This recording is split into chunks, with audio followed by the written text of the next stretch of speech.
Hey guys, welcome to #Singh. Disney plus Hotstar पे एक नई वेब सीरीज़ रिलीज़ हुई है जिसका नाम है मासूम। मासूम के लीड में है बोमन ईरानी और उनको सपोर्ट दे रही हैं समारा तिजोरी, जो कि दीपक तिजोरी की डॉटर हैं।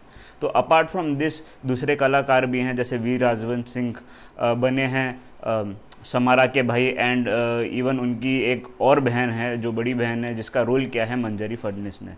तो दोस्तों, ये वेब सीरीज़ बहुत ही इंट्रिगिंग है और ये एक फैमिली सागा है, एक डिसफंक्शनल फैमिली की कहानी है। एंड कैसे लाइज जो है वो फैमिली रिलेशन के ऊपर हावी हो जाते हैं और ये लाइज किस सर्कमस्टेंसेस में बोले जाते हैं, तो ये पूरी वेब सीरीज़ जो है उसके बारे में बताती है। तो दोस्तों, अगर आपने ये वेब सीरीज़ अब तक नहीं देखी है तो प्लीज़ सबसे पहले आप वो वेब सीरीज़ देखिए, फिर इस वीडियो के ऊपर आइए, क्योंकि इस वीडियो में बहुत सारे स्पॉयलर्स हैं। क्योंकि मैं एंडिंग एक्सप्लेन करने वाला हूँ, तो डेफिनेटली अगर आपने ये वेब सीरीज़ देखी नहीं है तो आपको एंडिंग पता चल जाएगी, तो ये आपका व्यूइंग एक्सपीरियंस ख़राब कर सकती है। तो इसलिए सबसे पहले आप वेब सीरीज़ देखिए, फिर उसके बाद में अगर आपके मन में कोई सवाल है तो आप यहाँ पे आ सकते हैं इस वीडियो पे फिर से, एंड होपफुली इस वीडियो में आपके सवालों के सारे जवाब दिए जाएंगे। तो दोस्तों, शुरू करते हैं वीडियो।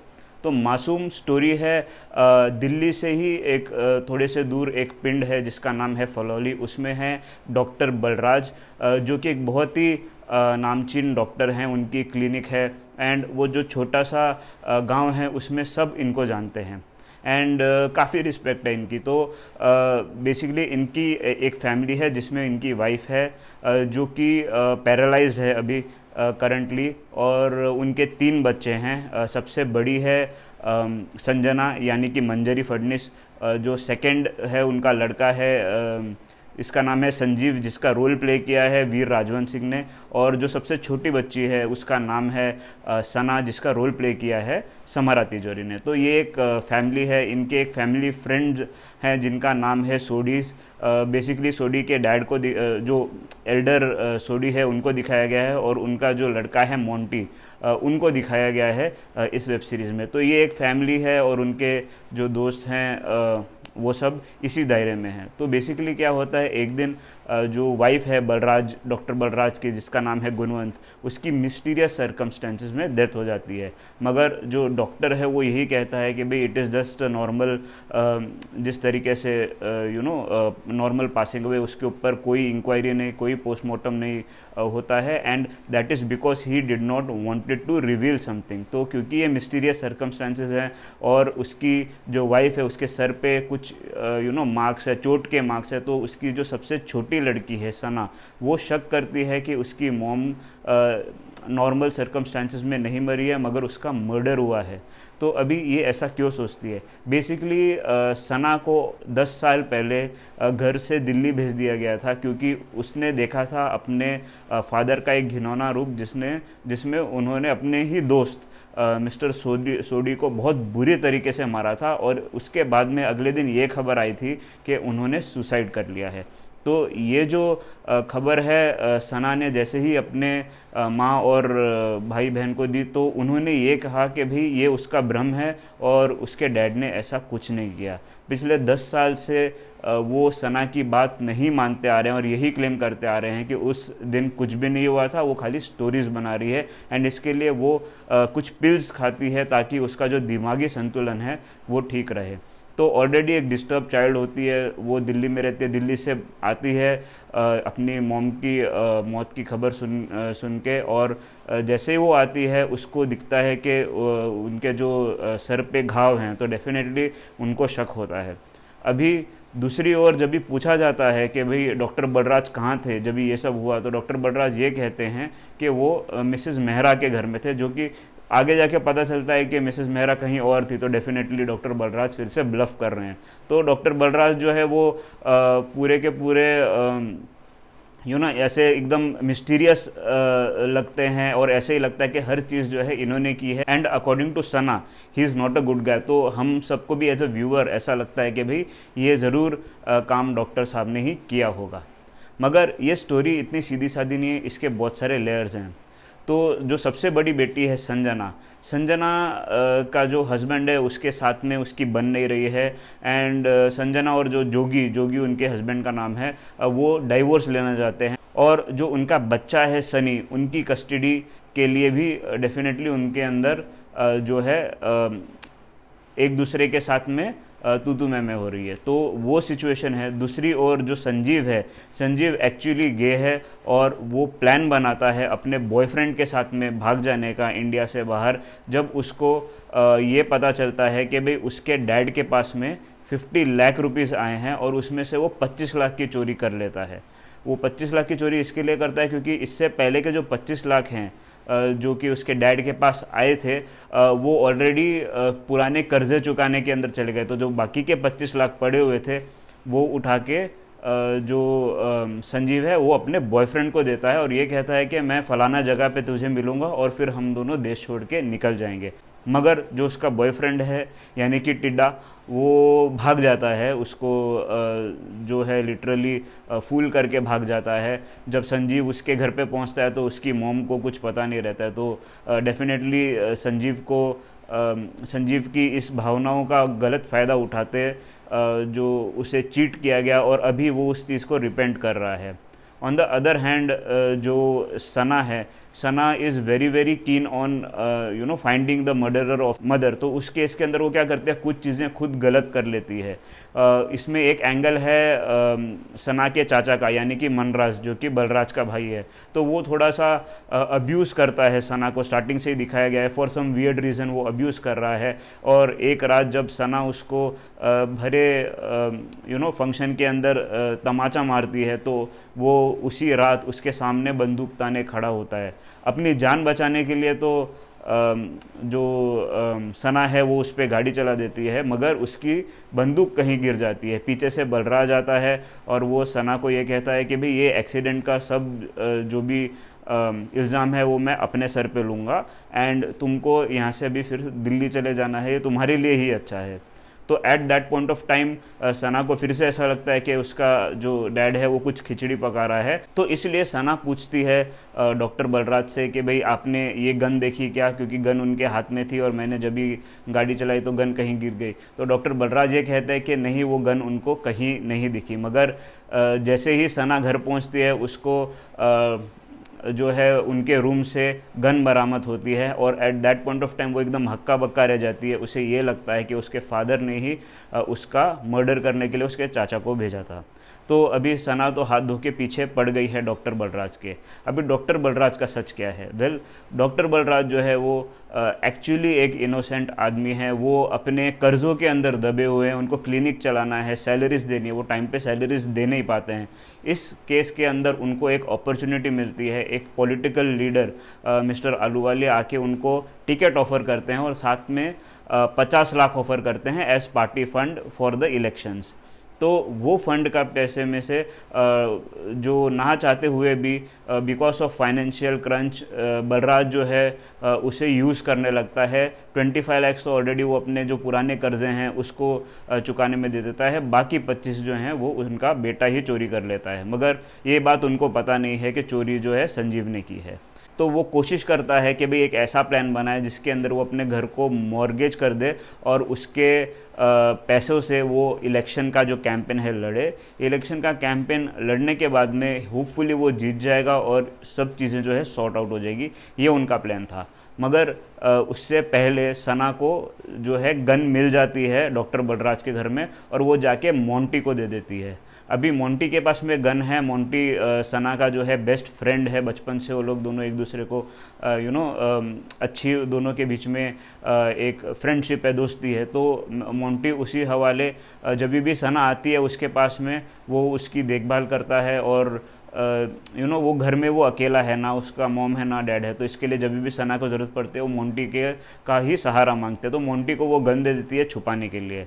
अभी बीच में क्या होता है कि जब मोंटी से सना बात करती है कि भाई तुझे पता नहीं है कि तेरे फैमिली के अंदर क्या हुआ है, तेरे डैड को क्या हुआ है। मैंने कितनी बार बताया तुझे कि भाई ऐसे तुम्हारे डैड के सुसाइड से पहले सुबह मेरे डैड की उनके साथ में लड़ाई हुई थी and I think so he is the reason. तो मोंटी वो बात मानता नहीं था। तो सना फोर्स करती है मोंटी को उसके डैड का पोस्टमार्टम रिपोर्ट निकालने के लिए फ्रॉम डॉक्टर बलराज। तो मोंटी यही करता है, कैसे भी हिम्मत जुटा के वो डॉक्टर बलराज से पोस्टमार्टम की रिपोर्ट निकाल लाता है, जिसके अंदर उसको दिखता है कि भाई हाँ, उसके डैड को मारा गया था और ब्रूजेस थे उनको सुसाइड से पहले।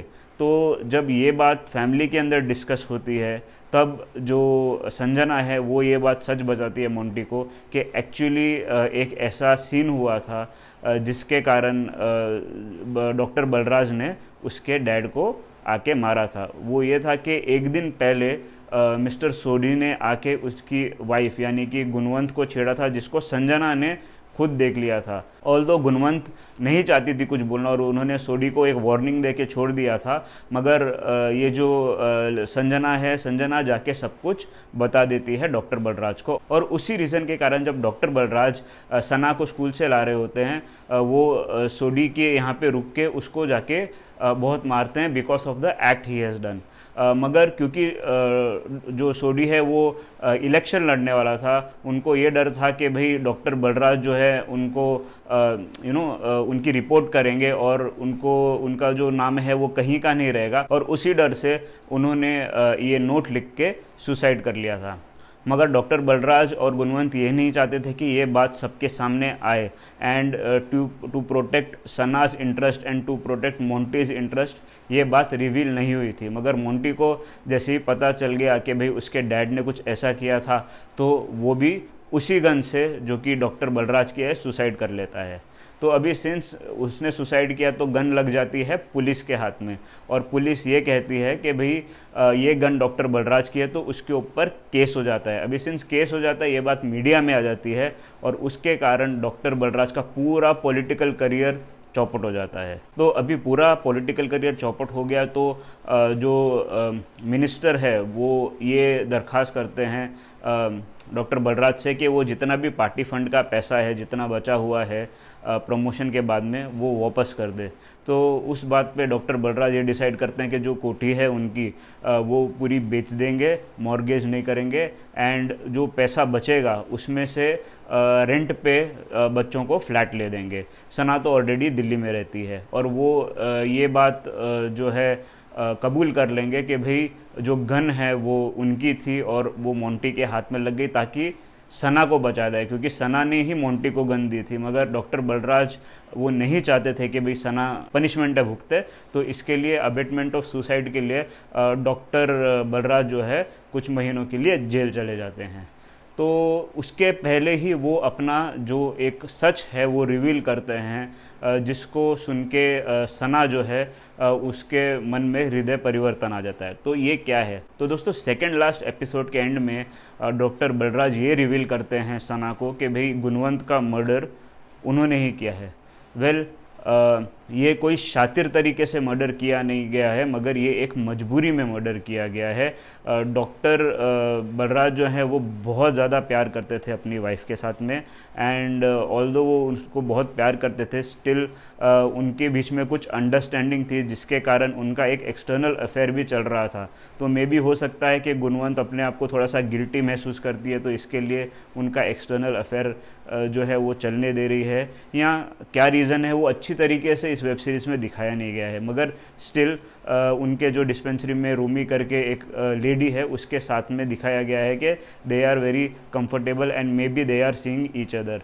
तो उस केस के अंदर क्या होता है कि बहुत टाइम हो जाता है, and because of her illness Gunwant जो है रिक्वेस्ट करती है डॉक्टर साहब से कि भाई अभी उनको आज़ादी दी जाए, क्योंकि वो अभी अपने आप को एज अ बोझ महसूस कर रही है और डॉक्टर साहब के जो एक्सपेंसेस हैं और ऐसी एक इलनेस को ट्रीट करने के लिए जा रहे हैं जिसका कोई भी जो है उपाय नहीं है। It is just wastage of money और एंड रिज़ल्ट तो सबको पता ही है। तो इसके लिए वो रिक्वेस्ट करती है तो डॉक्टर साहब उससे मना कर देते हैं। 2-3 इंस्टेंस ऐसे होते हैं जिसमें इमोशनली ऐसे लगता है इवन व्यूअर को कि भाई हाँ now the pain should end. तो फाइनली कुछ ऐसा होता है एक दिन कि भाई उनकी नर्स जो है आई नहीं होती है। पूल साइड पे डॉक्टर साहब अपनी मैडम के साथ में बैठे होते हैं। Then he goes inside to make tea. अदरक वाली चाय। और बाय द टाइम वो चाय बना रहा होता है, यहाँ पे एक इंसिडेंट हो जाता है। सना को एक फ़ोटो भेजने के बाद में जो गुणवंत है उसका मोबाइल नीचे गिर जाता है, और मोबाइल उठाते उठाते गुणवंत भी नीचे गिर जाती है, जहाँ पे उसको जो चोटें हैं हमें जो स्टार्टिंग में दिखती हैं वो आती है। Eight that point of time जैसे ही बाहर आता है बलराज, वो भाग के गुणवंत को पकड़ता है और वो उठा के उसको बेड पे ले जाता है। फिर उसके बाद फिर से एक आखिरी बार गुणवंत रिक्वेस्ट करती है कि उसकी पेन, उसकी सफरिंग को एंड कर दिया जाए। And that's when doctor Balraj decides कि भाई चलो अभी इसको आज़ादी देनी चाहिए। और इसलिए जब भी चोरी होती है उनके घर में 25 लाख की, तभी भी वो पुलिस इंटरफेरेंस नहीं चाहते हैं, because he did not want people to know कि भाई उन्होंने उसे मारा है, क्योंकि ये एक तरीके का यूथेनेशिया है जो कि इलीगल है इंडिया के अंदर। तो इसके लिए फिर वो पकड़े जाते, तो वो चीज़ को छुपाने के लिए he went to the dispensary, और वो वेट कर रहे थे कि कोई कॉल करेगा उनको, मगर एक्साइटमेंट में उन्होंने ही कॉल करके पूछ लिया और बताया कि भाई वो मिसेस मेहरा के पास है। That is the reason why वो सब जो लाए का सिलसिला है शुरू हुआ, क्योंकि जो एक ऐसा एक मेज़ है उसके अंदर डॉक्टर बलराज फंसते गए, एंड हर सिचुएशन में ऐसा लग रहा था कि ये बंदा बुरा है। मगर एंडिंग में जब ये सब चीज़ें क्लियर होती है तो ये पता चलता है कि भाई ये बंदा सिर्फ हालातों का मारा है, he is a good guy, he is protecting his family. And ending के अंदर ऑफ कोर्स जैसे मैंने कहा कि डॉक्टर साहब अपने आप को पुलिस के हवाले कर देते हैं, मगर that is for the abetment of suicide. तो कुछ महीनों की जैसे ही वो सज़ा काट के आते हैं, एक और झटका लगता है उनको, वो हॉस्पिटल पहुंचते हैं और उनकी जो बेटी है वो एडमिट हुई होती है, उसका कार से एक्सीडेंट हो जाता है। थोड़े टाइम पहले संजना ने ये कहा था कि वो कुछ देर के लिए पार्शली ब्लाइंड हो जाती है, 1 मिनट से लेके 1.5 मिनट तक। तो ऐसा ही कुछ हुआ होगा कि भाई जब भी वो गाड़ी चला रही है उसकी आईसाइट जो है चली गई होगी for some duration of time, और उसने एक्सीडेंट कर दिया होगा। मगर इंस्पेक्टर रंजीत यानी कि मनु ऋषि चड्ढा, जो कि इस पूरी वेब सीरीज़ के अंदर खाली बैकग्राउंड के अंदर दिखे हैं, उनका इतना सब्सटैंशियल रोल नहीं रहा है, मगर स्टिल उनके चार्म से उन्होंने अपनी परफॉर्मेंस में जितना भी हो सकता है उतनी पावर डाली है। तो वो जब आके ये कहते हैं कि भाई आपकी लड़की के ऊपर केस होने वाला है, क्योंकि उनका जो मिसिंग हस्बैंड है हमको ये शक है कि भाई उसका मर्डर हुआ है, तो आप जो है जल्दी से जल्दी लॉयर्स का इंतज़ाम कर लीजिए। और वो वेब सीरीज़ वहीं ख़त्म हो जाती है। यानी कि दोस्तों पार्ट 1 जो है उसकी स्टोरी थी जो मिस्ट्री ऑफ गुणवंत मर्डर, वो तो सॉल्व कर ही देते हैं मेकर्स, मगर एक नई मिस्ट्री ले आते हैं जिसके अंदर जोगी का मर्डर हो जाता है। अभी उसका मर्डर किसने किया है, क्या उसका मर्डर संजना ने किया है या कोई और बंदा है जो उसका मर्डर कर रहा है, यहाँ वो भी फिर हालातों का मारा है जो जिस तरीके से इस वेब सीरीज़ के अंदर दिखाया गया है। तो दोस्तों ये वेब सीरीज़ बेसिकली एक रीमेक है आयरिश वेब सीरीज़ की जिसका नाम है ब्लड, जिसके काफ़ी सीज़न बन चुके हैं। तो दोस्तों होपफुली अगर मासूम अच्छी चलती है डिज्नी प्लस हॉटस्टार पे, तो इसका जो सेकंड सीज़न है आपको देखने के लिए 1 साल के अंतर के अंदर मिल जाएगा अराउंड द सेम टाइम, क्योंकि जो पार्ट 1 है उसका वो काफ़ी अच्छा और इंटरेस्टिंग है, एंड पार्ट 2 के लिए एक बेस सेट करता है। पार्ट 1 पूरा कंक्लूड हो गया है, सबसे बेस्ट पार्ट ये है, मगर वो एक ओपन एंडिंग छोड़ते हैं ताकि जो आगे की स्टोरी है वो जो है एक रूप ले सके और पार्ट 2 आ सके। तो ब्लड के सीजन्स बहुत सारे आए हैं, तो होपफुली मासूम के साथ भी यही होगा। It is a very honest web series, जो एक ऑनेस्ट अटेम्प्ट है। बोमन ईरानी एकदम ज़बरदस्त है, बाकी के कास्ट ने इंक्लूडिंग समारा तिजोरी अच्छे परफॉर्मेंसेस दिए हैं। तो it is a breezy watch, 6 episodes के अंदर ख़त्म हो जाती है। तो होपफुली इसका नया सीज़न भी आएगा, बट आई होप सो कि आउट ऑफ लव सीज़न 2 जैसा ना हो इसका हाल। अगर सीज़न 2 आ रहा है तो उसकी स्टोरी सीज़न 1 से भी ज़्यादा ग्रिपिंग होनी चाहिए। तो दोस्तों आप बताइए कि भाई सीज़न 2 के अंदर और क्या हो सकता है, नीचे कमेंट सेक्शन में लिखिए कि सीज़न 2 की स्टोरी का जो एक बेस है या एक थ्योरी है जो वो क्या हो सकती है। अपार्ट फ्रॉम दैट जो सीज़न 1 है आपको कैसा लगा, क्या आप सरप्राइज थे गुणवंत के मर्डरर को आइडेंटिफाई करके, या आपने पहले से ही अंदाज़ा लगा लिया था कि भाई जो मर्डर है वो बोमन ईरानी ने ही किया था। और अगर आपने लगा लिया था तो आपको ऐसा लगा था कि ऐसे मिस्टीरियस सर्कमस्टेंसेस जो हुए हैं उसमें मजबूरी हो सकती है किसी बंदे की, ऐसा करना। तो ये कमेंट सेक्शन में आप दोस्तों ज़रूर लिख के भेजिए। और अगर मैंने कोई पॉइंट मिस कर दिया है तो मुझे ये बात तो पता ही है कि भी आप आके नीचे कमेंट सेक्शन में ज़रूर लिखेंगे, तो I welcome that thing also. तो दोस्तों आई होप सो आपको ये वीडियो पसंद आया होगा। अगर आपको ये वीडियो पसंद आए तो प्लीज़ इस वीडियो को लाइक एंड शेयर कीजिए और इस चैनल को सब्सक्राइब कीजिए। Thank you for watching guys, देखते रहिए।